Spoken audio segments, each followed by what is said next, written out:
For the penguins of London Zoo, it was a morning like any other.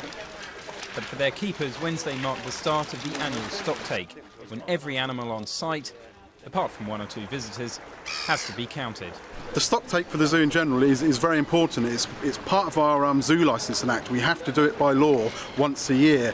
For the birds themselves, again, it's very important. We log all these birds down onto a global database into stud books. We need to do this so that we can manage the population and keep gene diversity quite wide in case we ever need to release any of these birds back into the wild, or any of their offspring at some time back into the wild.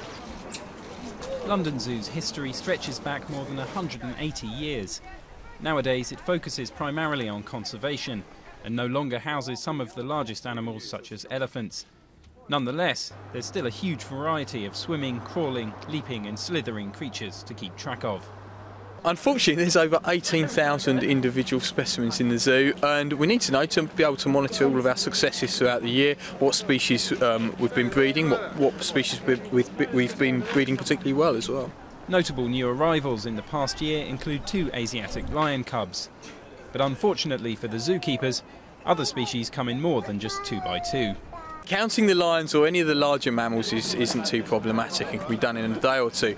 Aquarium is probably the most difficult. Large numbers of fish in enclosures, large breeding successes throughout the year. The fry are almost glass-like in some occasions, and it's a nightmare. I wouldn't swap places with anyone doing that job.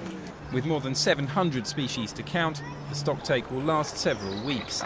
Enough time to ensure that no creature is left behind.